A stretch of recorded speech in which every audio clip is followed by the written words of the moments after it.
welcome to lgbtsimcam. My name is Cam, and today we are doing an apartment renovation. So we are here at 20 Culpeper House and currently picking out a complementary wood tone. I didn't want the floors to also be minty. So this isn't quite solid color challenge. What happened here is that I was doing the solid color challenge and I made this green house, and I saw all these minty objects and I was very excited to use them. I didn't get to use all of them. We're doing this apartment now for some roommates. I think there's 4 roommates total. At this point, it's been a while since I made this, but I remember really struggling with the floor plan. So we're doing that now, and I think we'll be fiddling with it until the very end. The styling is fine, but like the floor plan still haunts me. We're starting to get the vibe for each room. This one goes through a lot of transformation. The one on the right. Yeah, there. That's the bed we end up with, and that's kind of more the vibe we go for. I wanted to use my 4 favorite mint beds. I I think that's something really interesting. I remember when I was a kid, I never saw mint anything. Lime was in, mint was out, and it only became popular, I think, like the year I graduated not university, the year I graduated high school. But anyway, it's a color I've enjoyed for a long time, and I was really happy. It's a lot of mint, and it's a lot of different styles. In the same way that the early 2000s weren't very mint friendly, the times that were are so specific. So a lot of objects are from vintage glamour stuff, which, I never looked up exactly which eras vintage glamour stuff is pulling from. I always assumed it was kind of like Art Deco-y, post-war, but I'm not basing that on anything because I haven't done the research yet. So hey, maybe I should do that now. I'm going to Google it because I can. Alright, so I've been Googling, and it turns out that there's no official statement about which decade is represented in the vintage glamour stuff pack. So my original idea was probably the 30s. I was thinking some pieces remind me of Art Deco. So on Wikipedia it says, during its heyday, Art Deco represented luxury, glamour, exuberance, and faith in social and technological progress. It's the style that came right after World War I, but also right before World War II.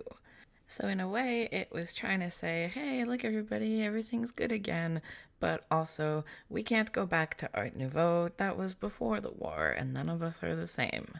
Art Deco means decorative art, so they were primarily concerned with making things look pretty, and a big way to do that was to really streamline lines themselves. So that was my biggest clue when I was looking at this set of furniture, because everything is so clean cut and very precise and geometric, even in the wallpapers and the fabrics, which were mainly places where before there had been flowers and curves, and there's a specific word I'm looking for, filigree maybe, but like all those curly trumpets and stuff.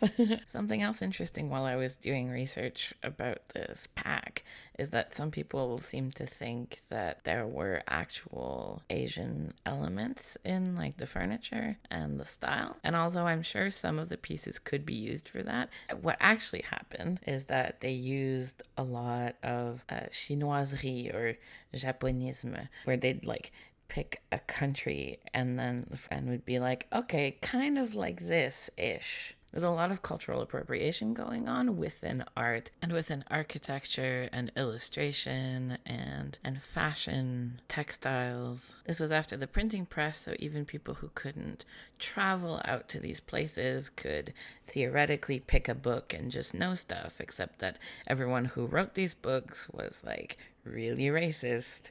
And so they're like, oh, well, we'll just, the aesthetics are fascinating.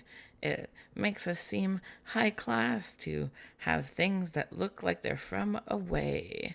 And so what you end up with is a lot of pieces that have callbacks to certain aesthetic qualities. So for Art Deco and Art Nouveau a little bit, it was all about like Japanese woodblock prints and lacquered furniture, and they take these bits and pieces that they liked and then infuse them into the style. But none of the pieces are like, you couldn't actually use them in a real build from any of those places because they're just a mishmash. And that's kind of what cultural appropriation does. It takes these complex cultures and just kind of squishes them all together. And it's always for the benefit of the colonizers or the people in power. So in this case, like, all of these white furniture makers and artists and craftspeople were making money off of this obsession with the other. They liked it, but it wasn't flattery.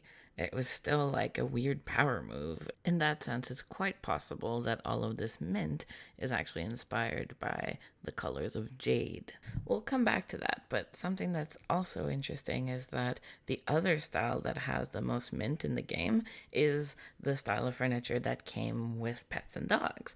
And that style is Cape Cod, or Cape Cod inspired. It would have been from the same time period. A lot of really iconic Cape Cod architecture is from the 1920s, the same time as Art Deco. So Art Deco is developing in Europe at the same time as the Cape Cod style is developing in the colonies, so the eastern part of the States and Canada specifically. It's kind of weird because I didn't know which style was in Vintage Glamour at the time that I was building this, so I'm looking at what I'm doing and it's such a mess between the Art Deco and the Cape Cod, and a piece of grunge here, a piece of mid-century modern over there, and then these counters from Jungle Adventure. Don't get me started on Jungle Adventure and appropriation.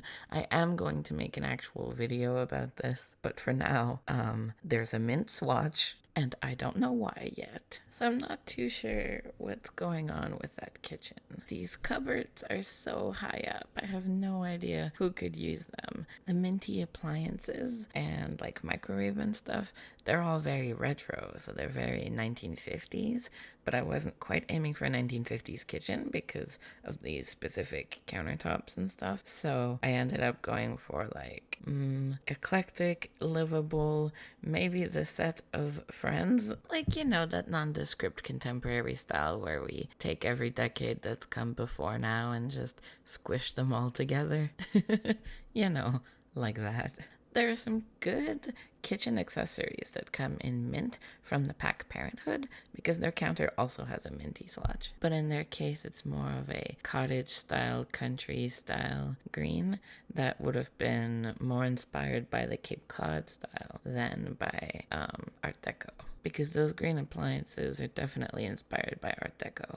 Towards the end of the movement, though, all those streamline things, that was a big element of design that got transported into and reused in the post-World War II style.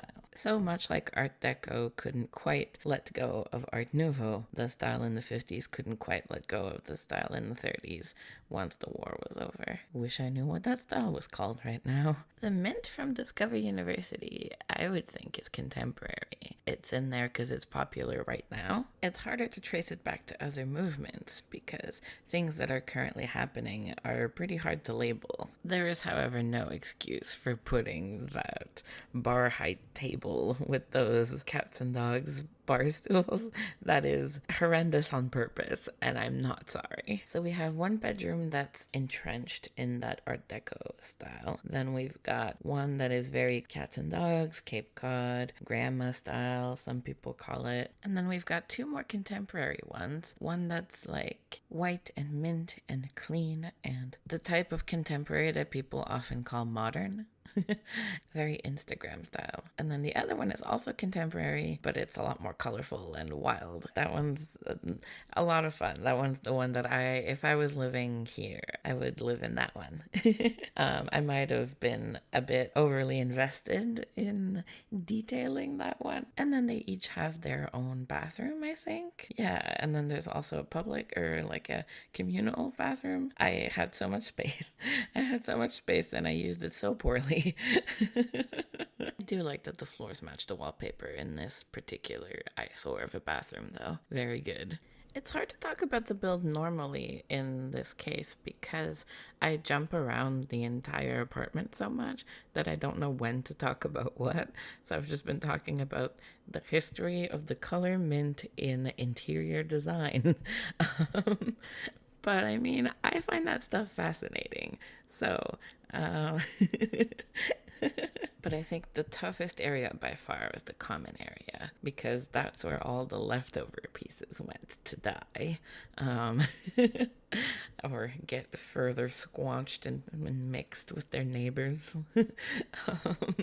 And it made for a challenge, not only because of the weird shape of it all, but because then I had to deal with all these extra pieces that I really needed to use.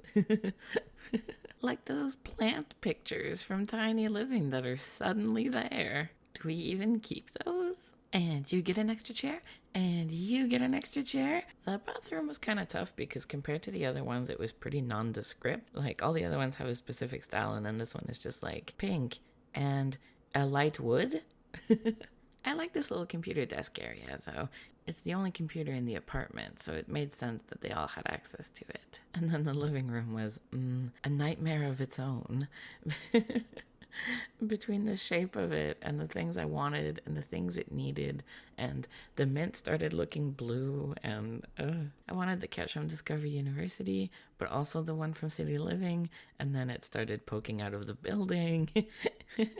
At this point, I have no memory of what we actually ended up keeping or why. It's just everything mint, all hands on deck, all of it in this apartment now. There will come a point in a few seconds where I will start putting plants everywhere, and then I won't be able to stop. And from then on, it's just going to be plants, plants, plants, plants, plants, plants. But first, we have to wiggle this chair until it fits just right. And there we go. We've got potted plants. We have succulents. We have more potted plants. We have more succulents. This time, hanging succulents. Is anybody else as excited for the hanging succulents in Nifty Knitting? I'm very, very excited to see them fully 3D rendered. I'm so hype about it. Does anyone understand the living room curtains, by the way? I don't. I have no idea why I picked those there, especially with that table under the TV. Why? I'm a builder now, I said. Come watch, I said. I have taste, I said. This mint hell is kind of my welcome to my twisted mind. But I think for that, you actually need to go see my every pack for every room thing. Because I'm pretty sure I lost my mind when I did that one. And it ended up being a truer reflection of myself than I would ever want to admit, were it not in The Sims. I think after the plants is the part where I looked into the activities section and realized how many things to do are in green, and was like, mint green, it's fine, it's fine. We've got yoga mats, we've got bikes, we've got other stuff. And then apparently it was paintings. Now back to stuff. I think it's when I put the keg down that I realized I wanted them all to be university students, or at least around that age group. I say thank you for watching, and I hope you learned something about the color mint. Just kidding, I don't think I was that educational. And I'll see you all next time. Bye!